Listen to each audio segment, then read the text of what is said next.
Okay, so we'll continue. So now a natural question is, what if there is a fork? So what if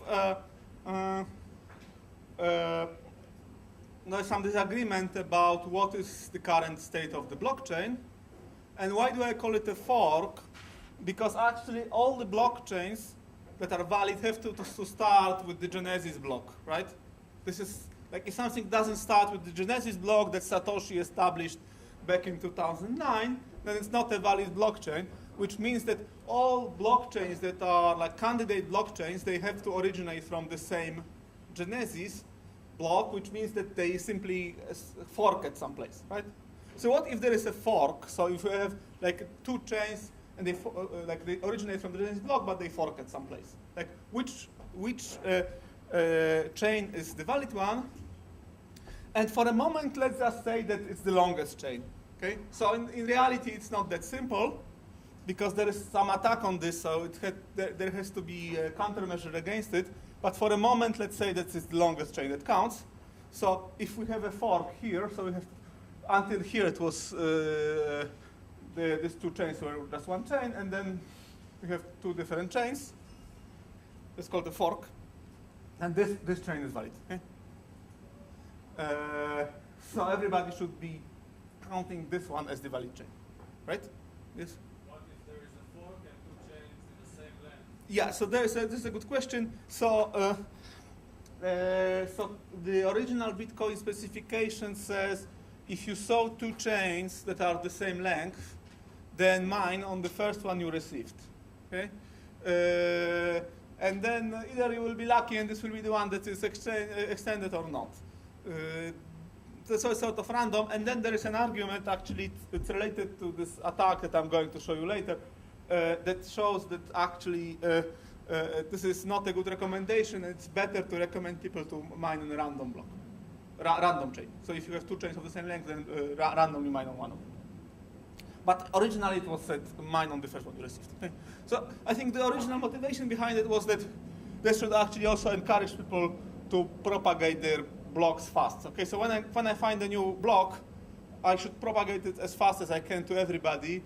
And since I know that in case there is a fork, people will be mining on the first one they received, this should give even stronger incentive to do it. Okay, does it make sense to work on a shorter chain? And well, at least, so this is, I'm basically now telling you arguments that Satoshi used when he created Bitcoin. And then I'm going to show you, on the next lecture, I'm going to show you attacks against this, and I'm going to show you that this kind of intuitive arguments are not completely correct.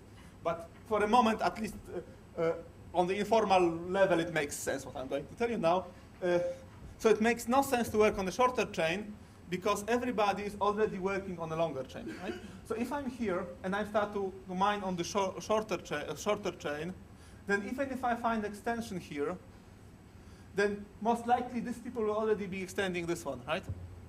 So even if if I extend this chain, then others will be extending this one, and so it's again the same argument that it all works under the assumption that the majority is honest, and it all works under the assumption everybody is behaving according to the same rules. So if I know that everybody else is accepting the longer chain as the valid one, if I work on the shorter chain, then I'm again shooting in my own foot, right? I can do it, but it's not optimal for me. Right? Is it an assumption the majority is honest, the majority is rational? Yeah, very good question, and I have slides on this, and actually it's not clear what it does. I mean, like the answer is like you have to assume that the majority is honest, which is a very strong assumption, right?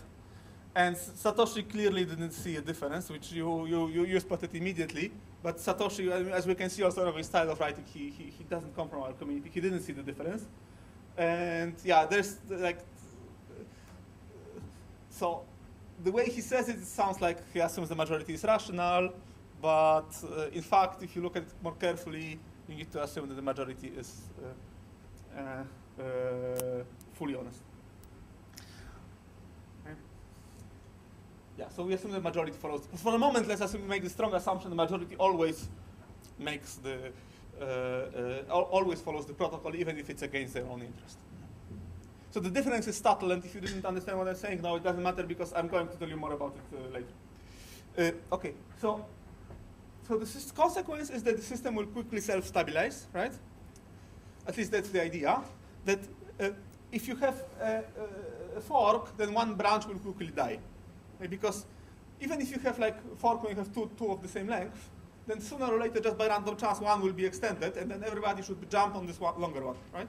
So one important thing about this proofs of work is that the fact that I work on some challenge for last 3 minutes, for example, doesn't bring me any closer to the solution, right? So it's actually, if you look at Bitcoin in detail, there are lots of clever things there, because like you could imagine a proof of work where you simply have to work for 10 minutes, and you know that you will solve it.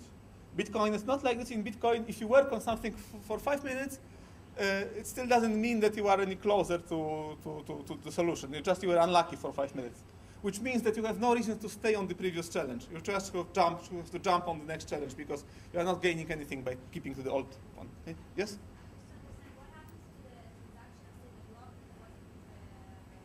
Yes, good question. Yeah, good question. Yeah, so what if your transaction ends up in a dead branch, right? So basically the thing is, the recommendation of Bitcoin is that you should wait 6 blocks, just to be sure that you didn't end up in the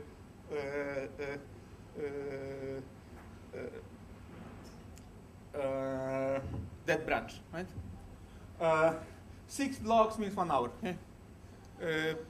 So okay, if you are buying a coffee somewhere with Bitcoins, or if you are selling a coffee to someone, you accept the Bitcoin, probably, in reality, the chance that you will be cheated this way are very low. Because,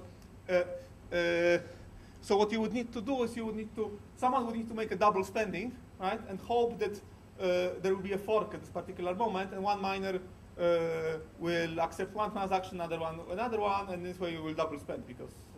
But in reality, most likely, if it's just like a spontaneous fork, then your transaction will end up in both branches.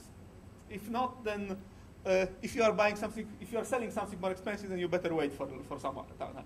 So this is the reason why actually Bitcoin is not like a great thing for like quick micro payments. Okay? And I'm having more on slides on this later. So Bitcoin doesn't give you like very fast transactions. Okay? And there are also startups, I think from ETH people have a startup where they actually give insurance against double spending. So you can pay them and they will be monitoring the network and checking if nobody is doing double spending at the same time. If nobody is posting twice the same, and you can buy insurance, so they will like reimburse you this money in case you were cheated. So, there are lots of very interesting ideas there. Okay, so this should be around, after 1 hour you should be more or less safe. If your transaction is, like if there are 6 blocks on top of yours, then you're rather safe. But of course it's all probabilistic, right? But life is probabilistic in general, so. Okay, so can transactions be reversed? So yeah, so if you have an adversary that puts his transaction T here, right, and you have the miners, then okay, so suppose there are like 3 blocks mined on top of this one, right? Then what the adversary would need to do to reverse a transaction, he would need to create a longer branch, right, that would be longer than the valid one, right, the honest one. But if he has a minority of computing power, then most likely, I mean, he can do it, right? I mean, if he has like 1/3 of computing power, in a relatively like reasonable time, he can produce these things, right? But the problem is that most likely, in the meanwhile, the honest guys will be even further, right? So, so at the end, you are like, especially if you start with like 6 blocks advantage of these guys, then the chance that you will catch up are low. And actually, that's the thing that Satoshi has some proof in his paper. He has like calculating probability. So he had some background in like probability distribution and things like that, because he has analysis like this. Okay? That's the only proof he has. Okay, so now there's an interesting observation, and that's why that's what I was telling you earlier, that it's not really the longest chain, because if you just look at the longest chain, then the following attack is possible. Okay? So this 216, and the attack will be based on the hardness adjustment. Okay? So you make like 216 blocks. Okay? these are these 216 block periods. Okay, the periods when the hardness is adjusted, right? And then what you do is you fork the chain here. Okay, so you look back in the past and you want to make a fork from here. Okay, so you make secretly this 216 blocks yourself. It takes a while. It can take even like months, right? But you will do it, right? Because I mean, you just needs more time. And of course, in the meanwhile, these honest guys will be somewhere, somewhere like the good or something. Right? So then, what you do is you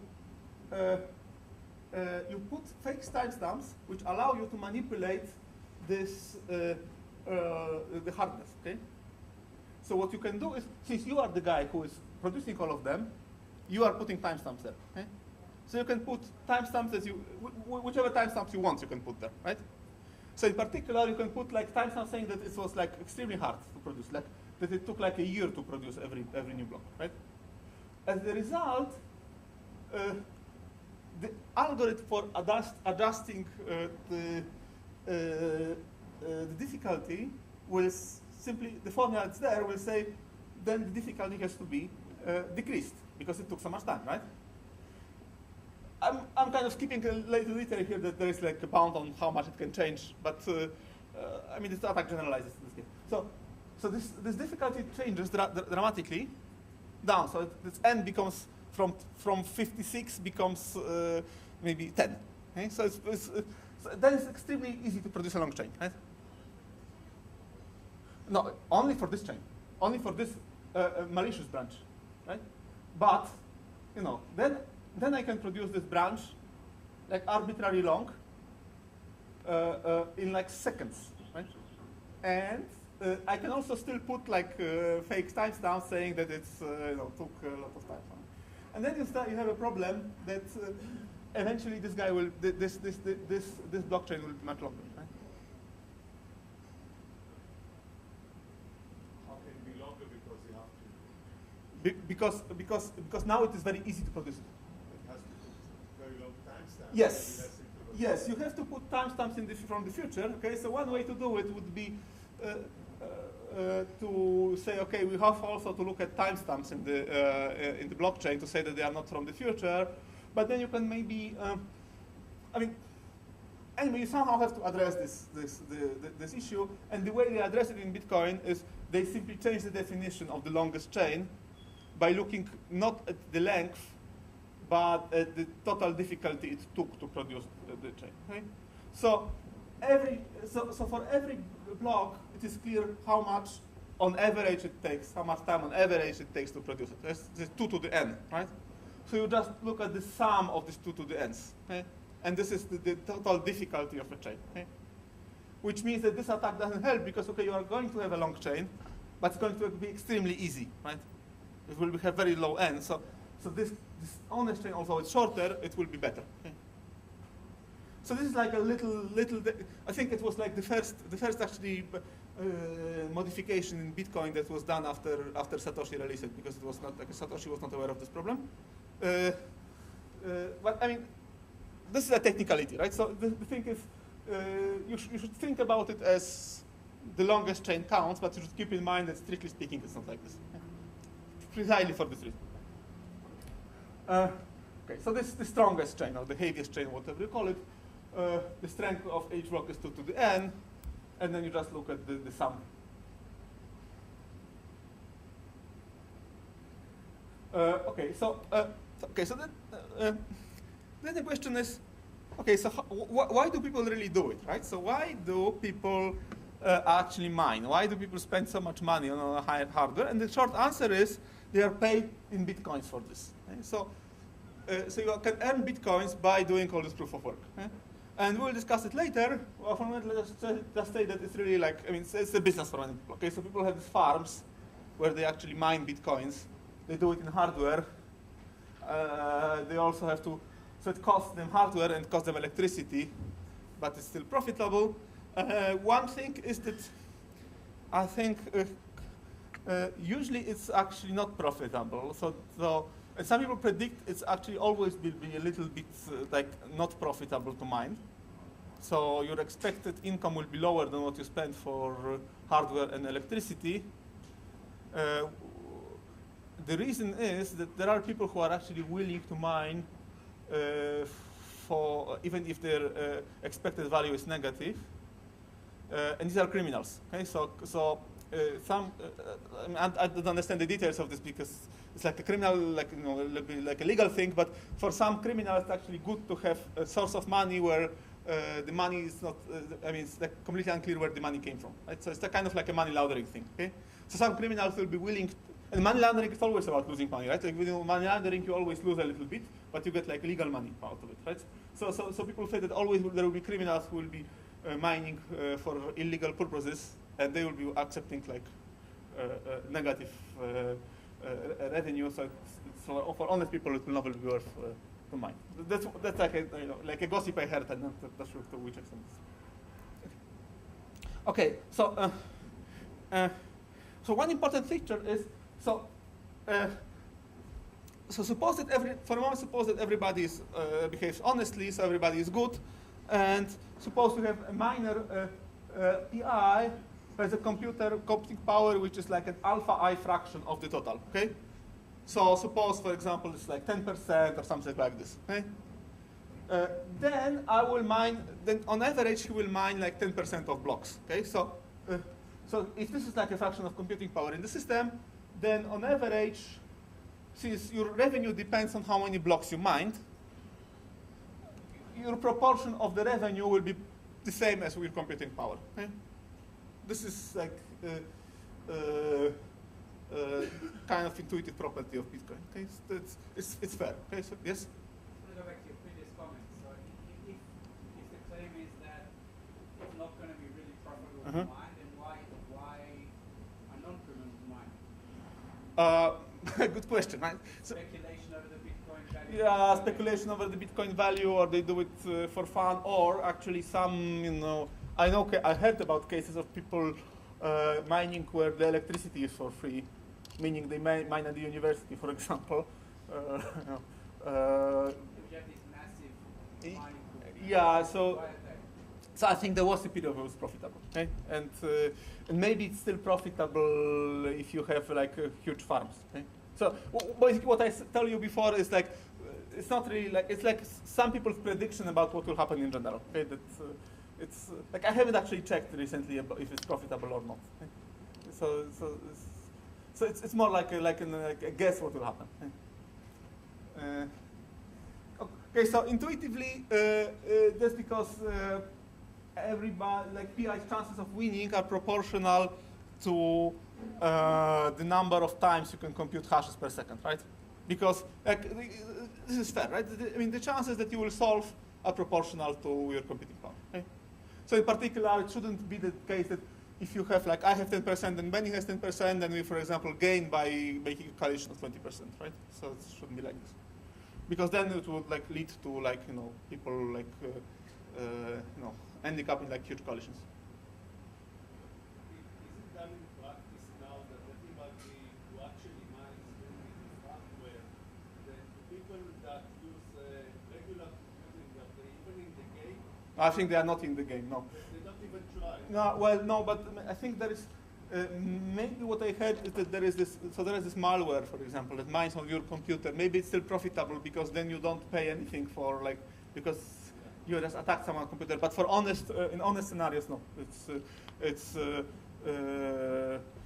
I mean, just computation is so much more efficient in hardware than in software.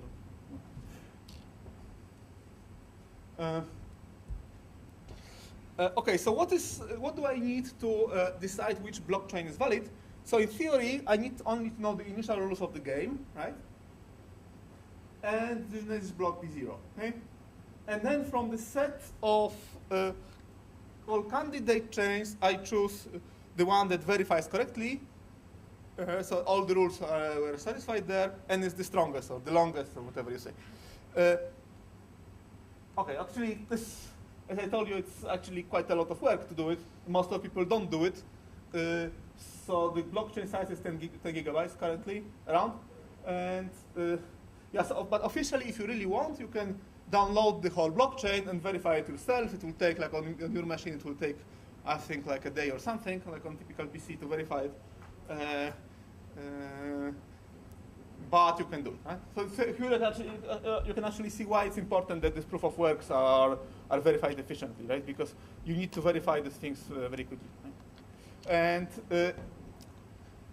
so I think if you install a Bitcoin client, you can choose like a full version which will download the whole blockchain in check, or you can choose like Bitcoin Lite, which will not do it, but just trust on some trusted server that it's a valid blockchain. But at least in principle, you have your own method, and everybody can check the correctness. Okay? So it's like everybody can audit it. Okay?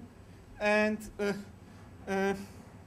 one important feature is that you don't even need to access the communication history. Okay?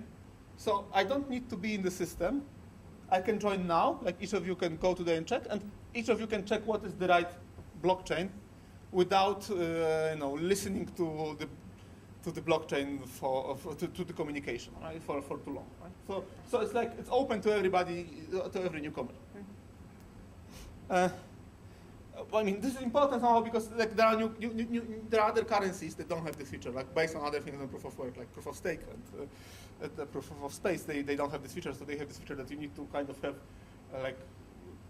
monitor the situation for a while. Okay, in practice, of course, it's not that simple because it's sort of like an idealized picture. Okay, so in practice, the initial rules and genesis block are not enough, and we'll talk about it in a moment. One question is the freshness of the genesis block.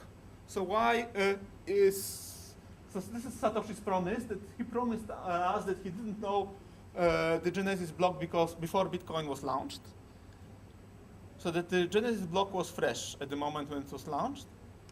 And he actually gave a heuristic proof of it.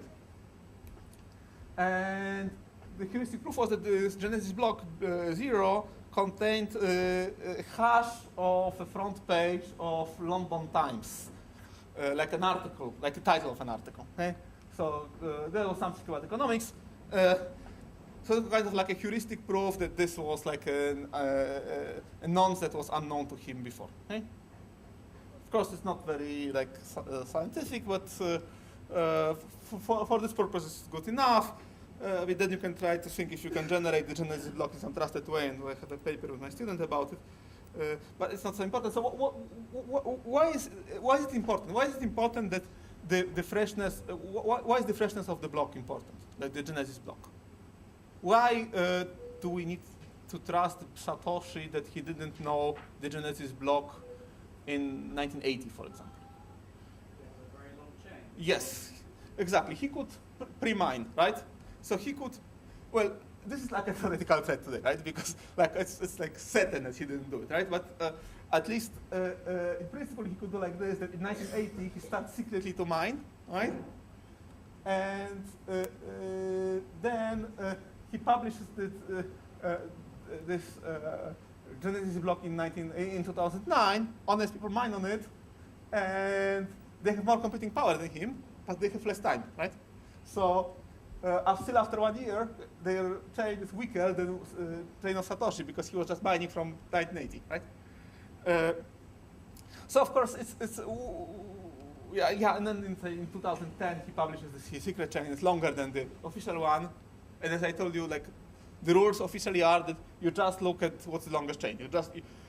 I mean, it may be obvious for everybody that it's like Satoshi is cheating, but still the rules say that this is valid chain. Of course, it's a theoretical problem because, like, it's obvious that he didn't have that much computing power from 1980. And plus, there is this argument that well, he had this hash of the title of the newspaper, but still, yes.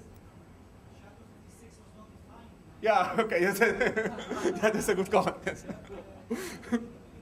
Yeah, that's very good call. Yes, SHA-256. Yeah, or the good call. Yeah, SHA-256 was not defined that, but yeah, that's true. But maybe he was like super powerful and he actually then influenced the process of designing SHA-256. Sorry? Yeah, you never know, right? We are like we are paranoid in cryptography, so maybe like Well, okay, yeah, this is like, so there's yet another reason to say that's a theoretical threat, but the reason why it's important is that people actually talk about using Bitcoin for other purposes, right? So we have a technology, we can use it for different purposes, and we can use it for something less important than Bitcoin, for example. Like we can do it for something else, or start a new currency, and then it's, as it was actually, it's good to have this thing in mind, right? So that we have to guarantee the freshness of the Genesis block somehow. Okay. So one, of course, reason is one method is if you want to have a fresh Genesis block for your new currency now, then just hash the latest block of Bitcoin, right? So because Bitcoin gives us this kind of fresh nonsense every 10 minutes. Okay. So then in Bitcoin there's a thing called checkpoints. So checkpoints are old blocks, block hashes hard-coded in the Bitcoin software. From the theoretical point of view, they are not needed, right? Because theoretically, you can calculate everything yourself, and it goes somehow against this beautiful spirit of Bitcoin, of everything being decentralized, because software is written by concrete people. But it still has some practical advantages, so it prevents some denial of service attacks, right? Because otherwise, if you have like candidate blockchains, you have to verify all of them. And what if you get some blockchain and you verify it, and then at the end you learn that it's a bad one, right? So you just wasted hours on doing it. And it also prevents some attacks, like by isolating nodes, that you isolated someone, that he doesn't really get the latest blockchain. And it can be viewed also as an optimization when you download a new a blockchain, because you don't have to check all these things yourself. Okay? So it's again something that, you know, sometimes you need to find a compromise between like theoretical beauty and what people really care about. And if you download like a software from some like one of the main Bitcoin software clients, then you can sort of trust that it has like this checkpoints computed in the correct way. Then there is this issue of protocol updates that I was mentioning before. So the protocol updates are they're called Bitcoin improvement proposals, and then you submit them to Bitcoin Foundation. There's like an organization running Bitcoin, and they put them to vote.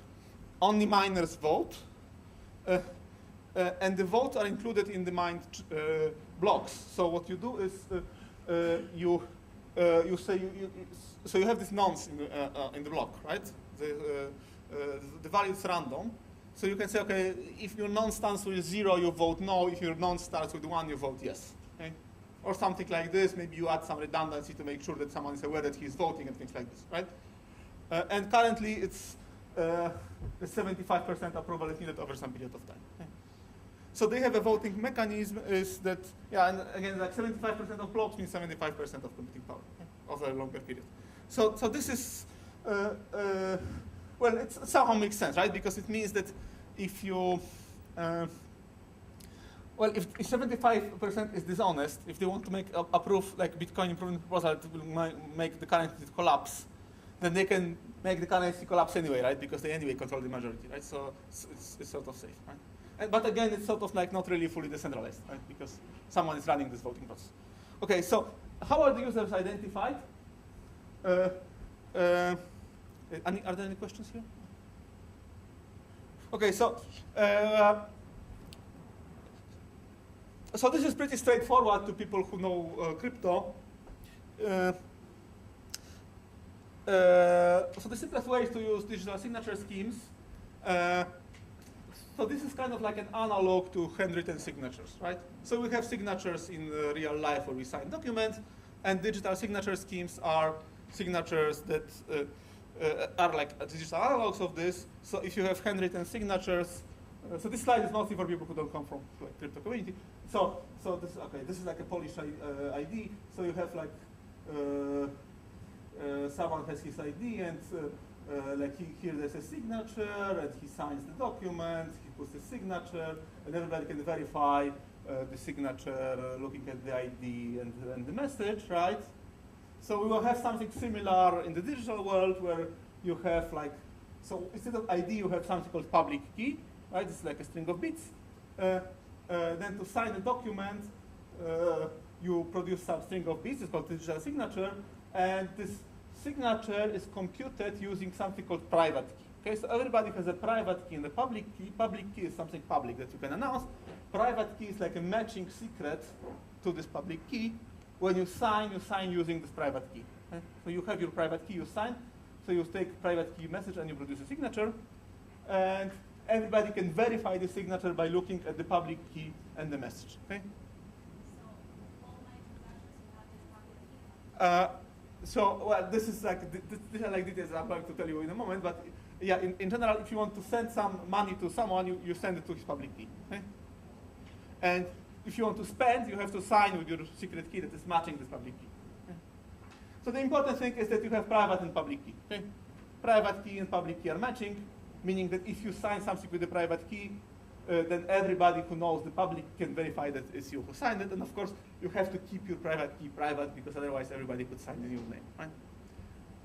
So more formally, the signature scheme contains algorithms gen, sign, and verify, which are as follows. So algorithm gen takes no input. It's just like a randomized algorithm that produces secret key and public key for you, and everybody can do it. Like if you want to have 1 million public key, private key pairs, you can just run 1 million times this algorithm. And then there is a signing algorithm that takes secret key, private key, secret or private, and you take a message M and you sign and you get a signature sigma. And you have a verification algorithm that takes public key message and a signature and says yes or no, if it's correct or not. Okay? And then you have two requirements. The correctness basically says that if someone generated his key public key correctly, then for every message, if you sign and then verify with matching secret and public keys, then the output will be yes. So that if everybody is honest, everything is as you expect it to be. And then security says that without knowing the secret key, it's infeasible to compute a signature on a message. Okay, so if I don't know the secret key, I cannot produce a signature on any message. Okay, I hope Yoda doesn't mind that I'm describing security in this way. It's like, in fact, it's much more complicated, but for this talk, it will be enough. Okay? Okay, so how to use digital signature schemes? So I can now, so if I want to use them, I just generate my secret key private key pair, and I publish private key somewhere. Okay, so there are ways to do it. Like I tell everyone that this is my public key, and if I have a message, I can produce a signature on any message with the secret key and send it to everyone, and everyone can verify if it really comes from me. Okay? Okay, so these are signature schemes, and there are many popular signature schemes, starting with RSA from 1970s, El Gamal digital signature scheme, and there is this digital signature algorithm based on elliptic curves. That's what Bitcoin uses, and it's not really that important, except of one place where we'll be talking about so-called malleability of transactions. It's not that important which signature schemes we use. Okay, so how to identify users? I don't remember, but some of the sneezed curves.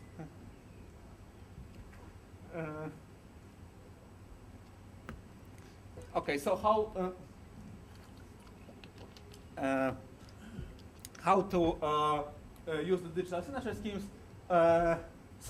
In peer-to-peer networks, so I can just be identified in the peer-to-peer network. I can just be identified by my public key. Okay, so when I'm joining the system, I can announce my public key, and I keep my secret key secret, and then everybody will know that well, I am my public key. Okay, so there is no reason for me to say my real name. I will be known just by my public key. And everybody can do it, right? So we can have a group of people in the network, and everybody will do the same. So everybody will be identified with his public key, and he will keep his secret secret. And of course, well, the only thing basically it does is that it means that once I publish my public key, then if some message comes and signed by the matching secret key, then it's for sure comes from me, meaning comes from the person who generated earlier this public key. Okay? So it doesn't give us anything. It doesn't tell us that it really comes from me because like nobody says who he really is, right? But it just gives you this link that every signature can be linked to the message. Okay, so people call it also addresses in Bitcoin. So address is basically a public key or a username. And it is recommended not to reuse the addresses, okay? So it's actually recommended that for every new transaction you will generate a new public key. The reason is that well, people believe it's more secure and gives you also some sort of more anonymity because you are not like, you are always a new person somehow. It's a kind of like a heuristic thing, but the engineers sort of think it's like a good thing, I guess. I don't understand. So if I have some Bitcoin and I create a new key, I need to transfer from the old from the previous to the new, and anyway you can trace that. So what does it help? Yeah, so no, the thing is like well, it's not like a formal thing. It's not a formal anonymity. It's just people. Now, the question is, where does the money come from, right? That's a very important question because, as I told you, there is no central bank, so like, who prints money for us? Okay, so the basic thing is. If the miner finds a new block, then he gets a reward for this, okay? And that's actually, as I told you, that's the reason why all these questions are linked. So this is the reason why people actually mine, is that they get a reward in terms of new printed money.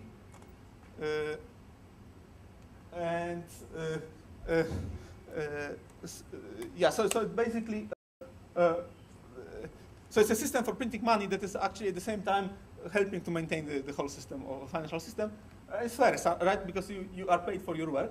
And so the way it works is, since they didn't want to have inflation on Bitcoin, so they wanted to have like a limited amount of money that will ever be printed, they decided for something like this, or Satoshi decided, that for the first 4 years, so 210,000 blocks, you mine, so for every new block is 50 Bitcoins, eh? Then for the next 4 years, and this is the current reward, it's 25. Then it will get down again, it will be half to 12.5.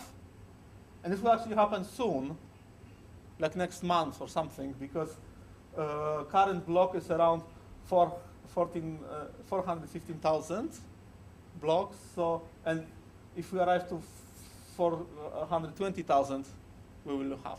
So we are quite soon, right?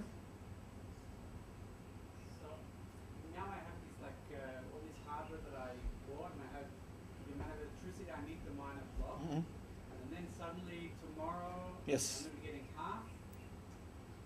Yeah, so the thing is that then the transaction fees will start to matter. So then there is, so this is. Transaction fees will go up at that point, you think? Yes, this is at least what people believe in, because at some, like, eventually it will go to zero, right? This reward. I mean, pretty soon actually, because it's exponential, right? So the only reason to mine will be to get transaction fees, okay? And then people. Well, yeah, but they have all this hardware that cannot be used for anything else than mining, right? Or maybe it could be used for mining in other coins, right? But like it's hard to reduce power, right? It's like you already have this hardware, electricity, right? Yeah, you never know, right? I mean, it's like, I mean, I'm describing like how Bitcoin is designed, and it's. I mean, there are several completely arbitrary choices in Bitcoin, okay? And one of these choices is all these numbers here, right? And this whole idea of, limited money supply and things like this. And, this is not how we write things in our community, where we would always need to have like a reason why something is done in some way, not other. Here is sort of like more like a heuristic thing. Okay? We decided to do it like this. Okay? So why 10 minutes, for example, not 5 minutes? Okay? It's kind of like a little bit arbitrary. Okay, so it will. So this is where you see why the 21 million comes from, where it comes from. So if you compute the sum like this, right, then you get 21 million. Okay? So it approaches 21 million. 21 million bitcoins is the maximum can be mined. Okay? Okay, so how it looks in detail. So this is like an example of a block, and I still didn't tell you about transaction syntax, so don't look at it. But the important thing is this first line, and this is, so basically these two columns are transaction from, money goes from someone to someone, and this first line says that here there was a generation of 25 bitcoins, and it goes to miner who found it. So it goes from nowhere, sort of. It was like created. So this is like a place where money was created.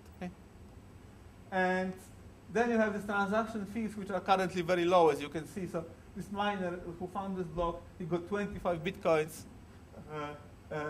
in this bonus, and he got 0.045 or 0.06 almost in fees. I'll tell you later how fees are designed. It's also called the coin base, because this is like a place where a new coin was created. Okay, so each block contains a transaction that transfers the reward to the miner.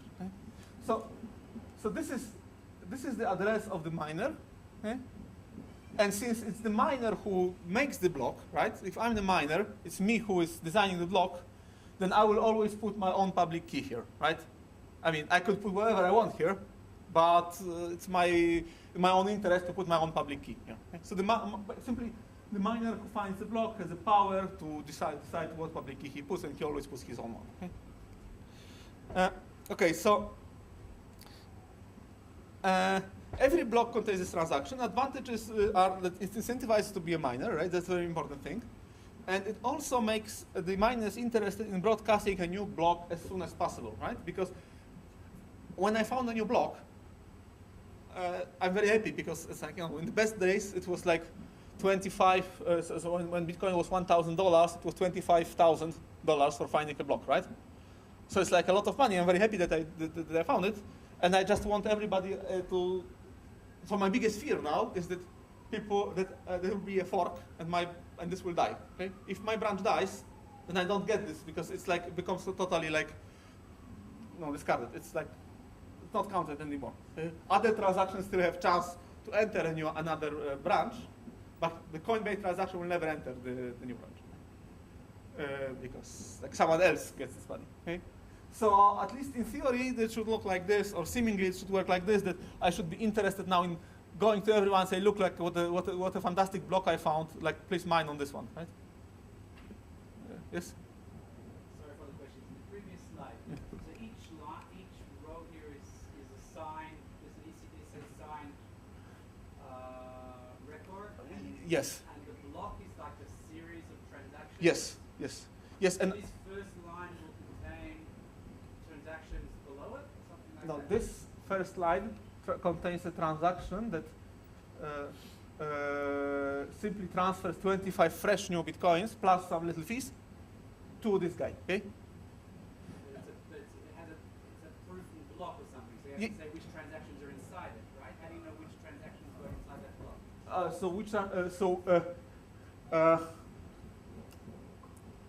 So if you go back and you look at how blocks are created, then it's a hash, right? So you need to put a hash of list of transactions, previous hash of a block, and a nonce. Okay. So now, how it works technically, you take these transactions, and this first transaction you do is you put this transaction that pays money to you. Okay. And then you put some other stuff.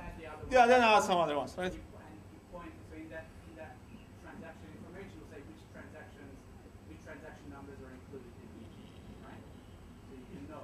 How can you verify the hash without knowing which transaction? No, because these transactions will be in the block. Right, but you have to say that Yeah, but this like the block is like 1 megabyte, and it contains a list of transactions, right? So if I broadcast, if I found a new block, I broadcast to everybody the whole block. So I broadcast to everybody this 1 megabyte of data, and it includes the full list of transactions. Okay? And then everybody can compute all these hashes and check if it's correct. Okay? Then of course, we have one problem, namely larger blocks propagate slower.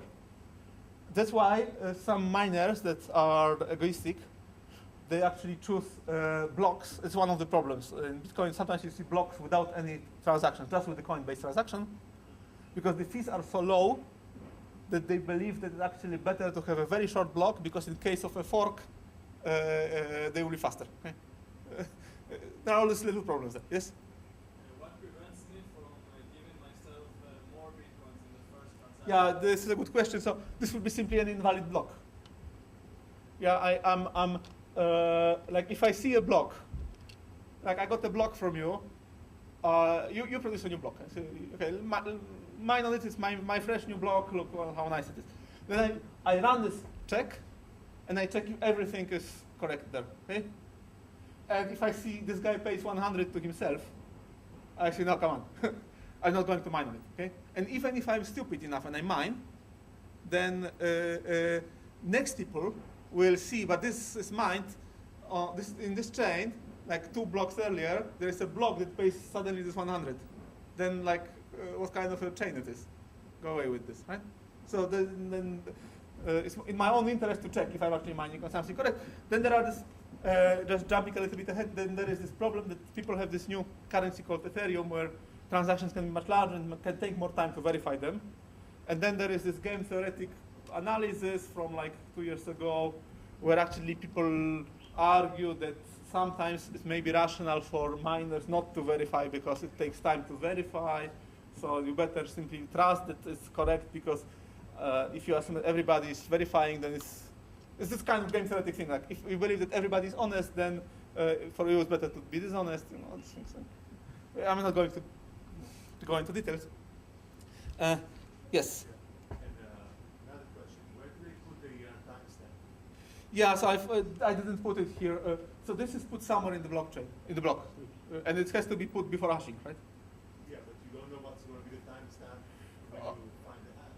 Yeah, but you know, yeah, but you can update it, right? So like, I mean, computing takes very little, like single hash. So you just take, I mean, so there is just a difference between time when you started computing hash and when the hash was computed. This is like a fraction of millisecond, right? So, Okay, so each time you don't compute that, you don't only change the nonce, you also change the timestamp. yes, but well, if your timestamp is not completely accurate, it's not really that bad, right? So and you can actually see sometimes on the blockchain reverse timestamps, right? So that someone mines on some block and this timestamp is like it's the other order than you would expect. But then you like, since everything is distributed, you don't even know who was dishonest, right? Because like if the first guy or the second guy was dishonest. Okay, so yeah, so so that was the intuitive argument that it's better for you to broadcast your block as soon as possible, because your biggest fear when you found the extension is that someone else will at the same time produce, like that you will be scooped, as we say in research, right? That someone will scoop you and we have the same. And then actually there came this very interesting paper. Well, it's not really that recent now. It has 2 years. It's 2 years old. So there's a paper that shows that actually that's not true, and that you can have a situation where you have a dishonest minority that is actually can benefit from not broadcasting the block. Okay, because one thing that you can do here is you can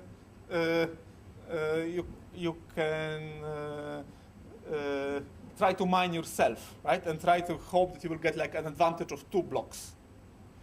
And it's not clear why it's actually good for you, but in this paper they show it actually can be profitable. So it can be profitable to behave not according to the rules of Bitcoin. This is bad. And this is like clearly shows that, I mean, like I think if someone tried to ever make like a full proof of Bitcoin, then he would find this attack rather soon, which probably shows that proofs are important.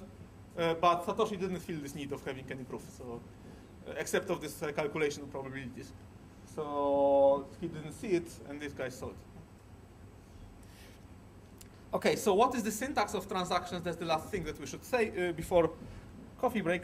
So, so Bitcoin is transaction-based. Okay, so technically there is no notion of coin in Bitcoin. Okay, so what I was telling you before, that like a coin number, someone is transferred from Stefan to Benny, that's not what really happens. Okay, so in reality, what happens is the following. So we have time, right? And then we have, suppose we have 25 bitcoins created by someone, okay? And then this someone sends the 25 bitcoins to someone else, okay? So you just see a transaction. This is this Coinbase or whatever. Here money was printed, 25 fresh bitcoins get transferred from P1 to P2, okay? And then, for example, P2 can send 5 bitcoins to P4, 5 to P3, and 15 to P5, right? So he can start splitting this money, and maybe P6 created 25 bitcoins earlier, and then someone is like takes this 15 from here, 25 from here, and sends it to so P5 and P6 jointly will send this money to P9, okay? And then, for example, this is further send someone. So it's all always originates from the this Coinbase transaction, but then it can just start start to somehow flow in the economy. And the thing is, like, for example, in this transaction, you have 51 from this and 25 from this, right? And they are kind of mixed together. And now it's impossible to say, like, which coins here out of this 40 came from here and which came from here, right? It's somehow the same as with the bank accounts, right? Where you, like, once you have some money transferred to your bank account, then there is, like, you don't know if this shekel was from this guy or from one, or they all just got mixed, right? So it's the same here, okay? So for every coin, so for every, like, suppose I have 10 bitcoins, okay? Then you can look at the blockchain and see exactly, like, where this money originates from, but it can originate from many different coin bases, and they were, like, mixed in the meanwhile, okay? Like with bank accounts where money gets mixed. So there is no coin, like, it's all transaction based. Okay? So it's like a huge transaction graph where everything has to agree here, right? So you cannot, like, print money here, for example. Okay, so if 15 came from this one and 35 from this one, then it has to be 40 here, okay?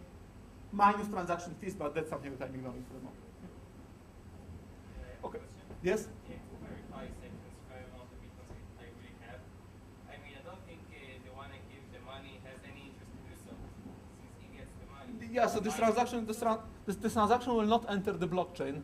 Like, the miners will not put it on the blockchain if it's... Who verifies? Yeah, so the miner should verify it. Okay? Now, if he doesn't verify it and there is, like, an invalid transaction, then the blockchain is not valid itself, so he has incentives to do it. Okay? But as I told you, maybe, for example, if it would take time to verify, then maybe it would be more optimal to trust that everything is good without verifying. But I mean, if you want to be on the safe side, you should always, if you are a miner, you should always verify if all the transactions are okay. If no transaction spent more money than it should, or if there is no double spending or things like this. Because if you are unlucky and you include an invalid transaction, then nobody will consider your blockchain correct. How does it work with generating each time a new address?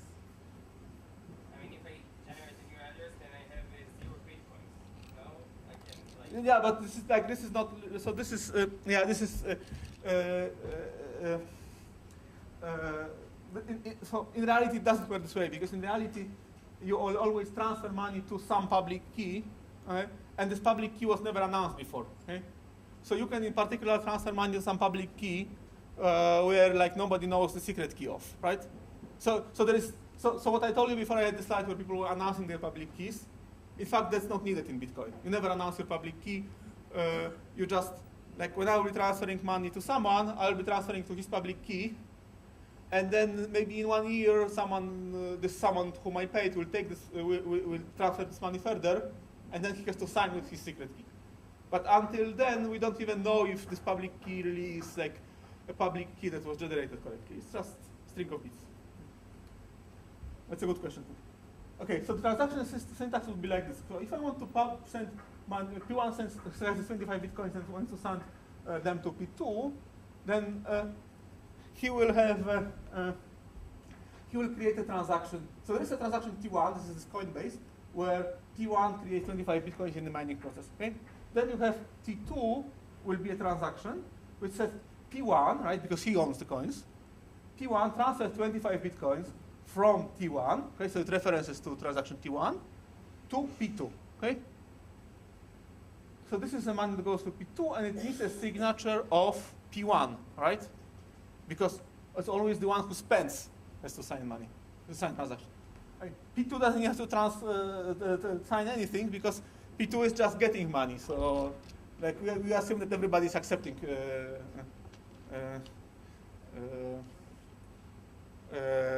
every money that he comes, right? that he gets, right? So there is no way to refuse, for example, a payment. I mean, you may ignore it not to pick it up, but you may not. I mean, if you have a public key, everybody can transfer money. Right? And maybe it's a politician, and someone wants to frame him and say that he claim that he's a corrupt guy and pay something that looks like a bribe, and this guy has no way to say no. But still, he may not never pick it up. Okay, so and so on, right? So P2 transfers money to P3, and then it says user P2 sends money to P3 from transaction T2. Right? And then again, it has to be signed, and signed by P2 because it's now P2 who is controlling this money. Right? So this is how I denote. This is called the payload or something like this, right? The payload and a signature. Okay? Yes, you can always trace it back. Yes. Why are you transferring money from a transaction and not from an entity? Yeah, that's the whole thing. So it's all transaction based. Okay, so it's so it's not that so there is no coin in Bitcoin. So there's so it's always like a transaction. So you only spend transactions, okay? And I mean transactions always have an address where they go to, right? So this only says who can spend this transaction, okay? But it's all transaction based, not coin based, okay? So it's I refer to transaction T1. This can be picked up by P2, and this is my signature. But it doesn't because that's again the thing that I had here that money gets mixed. So there's no after, for example, this 15 was glued with this 25. There is no way to distinguish them anymore. So it's just well, this is the most important thing, and maybe it's a little bit confusing because I started with talking about coins being transferred, but here's in reality it's just transaction based. Okay? Signature is part of what you're hashing as well, right? So yeah, exactly. So transaction. So this is the transaction is like a payload plus the payload I denote like this and the signature, and it's all this is a transaction. Okay, transaction has to have a message, and the signature is the transaction. Okay, and simply this thing transferred to P2 means it is transferred to anyone. So this will be in reality this will be a public key. Okay, and this simply means that this can be picked by anyone who knows the corresponding secret key. Okay. And this is called the value of T2. Okay? So this is called the value. So this transaction is worth 25 bitcoins. And we also say that, for example, here T3 redeems T2. Okay, so how to divide money? And this is particularly useful when you want to give change. So I have P1, and it has so P1 has some transaction T1. Okay. Whose value is 25 bitcoins, okay? And he wants to give this money to P2, P3, P4, okay? So what he does is he makes a transaction that is called multi-output transaction, and says user P1 sends 10 bitcoins from transaction T1 to user P2, okay? 7 bitcoins from T1 to P3, and 8 bitcoins from T1 to P4, okay? And there is a signature on P1, okay? So it's all just like before, except that there is a list of how money is distributed. Okay? Is it clear? Yes? How difficult is it to trace back the Sorry? How hard is it to trace back the Well, so this is yeah. So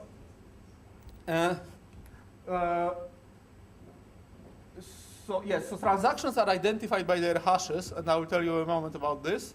And yeah, in principle, you have to look back and check if like where this transaction is, right? And you should also check if it was not spent earlier, right? So you should verify, like, if this transaction is like 1 year old, this transaction T1, then you have to find this transaction on the blockchain. And this is actually easy because it's P1. P1 is supposed to control his transactions, so he knows in which block T1 is, right? But moreover, so he can tell you this. But moreover, you have to check if he didn't spend it, right? So you have to check the whole blockchain later if it was not spent. Right? Yeah, but that's the whole surprising thing that, you know, it looks not very efficient because you have to look at the whole history of like what people did in Bitcoin over a year to check. But somehow it's okay for people. Right? Okay, so then you have multiple input transactions, which is something kind of dual and very interesting. So it's actually more interesting than the other thing. So this is a transaction where I can send money. Like these three guys can send money to one guy. Okay. So for example, this one has a transaction T1 that was addressed to him. This one has T2. This one has T3, and then you do like P1 sends 10 bitcoins to P4, P2 sends 7 bitcoins on some transaction T2 to P4, and this one says 8. But then you need all signatures, right?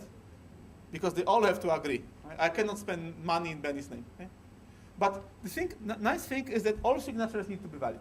Okay? Which means that, and this is like the first thing that, a very mild example of what's called smart contracts. So this shows that you can do something a little bit more than you can do with normal transfers. So I can make a transfer that say we pay to some charity. Okay? So each of us wants to pay 1 Bitcoin to some charity. Okay? And we do like this, that we prepare a long transaction saying Stefan pays 1 Bitcoin from one of his transactions for charity, Yuda pays. We make like a long transaction like this. And then all our signatures will be needed there. So if one person here didn't sign it, then the transaction is not valid because it's pending in the name of someone who didn't sign. Okay? So we can make this thing that we pay, so I pay if and only if all of you pay. Okay? And this is sort of cool because like normally with normal wire transfers, you cannot do it. Right? You cannot make this if and only if. Like I pay to Yuda if only if Benny pays to Yuda. And there are much more things that you can do with these transactions, but this is something that I will talk about later. And then you can have time locks. So time locks is something doesn't look very useful for like at the beginning, but then I'm going to show you why it is useful. You can have a transaction that P1 sends money to P2 if time t has passed. Okay? This can be measured in real time or in blocks. Probably it's better to do it in blocks. And this means that this transaction is invalid until t blocks have passed.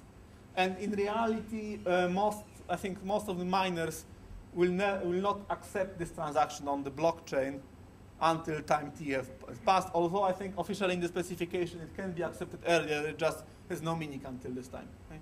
But practically it's simply, you say that in block number something it can be put on the blockchain the earliest in some block. So this is useful because it will give us some, when we do more advanced protocols, it will give us a way to have some kind of transactions which give us, for example, a refund of money if something didn't happen before some time. I'm going to show you later. Then you can have things like generalizations of these features. So you can have, they all can be combined. So you can have the total value of incoming transactions. So you can have like multiple output transaction with time locks. Okay, so they all can be together. And the only restriction, of course, is that the total value of incoming cannot be smaller than outgoing because you cannot print money with transactions. It can be so it can be that more money comes to the transaction than goes out. Okay, so it can be that I transfer, so I have a transaction which is worth 1 Bitcoin, and I transfer it to Yuda, and Yuda gets only 0.99. Okay? So I transfer more, so I can hope cost me more than what Yuda gets, and this difference is called a fee. Okay? So this is how miners earn their money, and this will be more and more important when this bonus for mining the blockchain will go down. Okay, and then interestingly, you can have other things. So you can have things called strange transactions, and these are transactions where the conditions for redeeming is much more general. Okay, so you can have a situation where, like normally that what I showed you until now is that transaction from me to Benny means it's the transaction that later Benny can pick and transfer to someone else. Okay? In reality, I can write more complicated conditions. Like I can say this money goes to Benny, but the condition is that Benny has to provide some secret password or something like this, or more complicated things. And this allows us to do this kind of smart contracts and all the things I will be talking about later. But for a moment, this is like the basic description of Bitcoin, and most of people don't even. Probably most of users are not even aware of these strange transactions, and this is why they are called strange, by the way, right? So because like if they appear on the blockchain, it's like very strange. So like for the basic Bitcoin users, they are not needed. They just use this kind of transfer. Yes. But are they supported by the client? Yeah, this is a good question. So the miners, and most of the miners don't accept them. Okay, so because they are larger, and they are. So we have a paper where we were using it, and since we wanted to, we had it on like practical conference. We wanted to have experiments, and luckily we found one mining pool. I'm going to tell you later about mining pools, which was still accepting them. Of course, it's like economics, right? So they can accept them by simply requiring a higher fee, right? So, but somehow they don't like them. So, like this was Eligius, this mining pool at the time. I don't know how it's situation now, but Eligius for sure has a smaller share than it used to have. Okay, so that was it, and I think we'll make a break now. Yes, 40 minutes. 20 minutes. Okay, and then we. Okay, and so we start 12:35.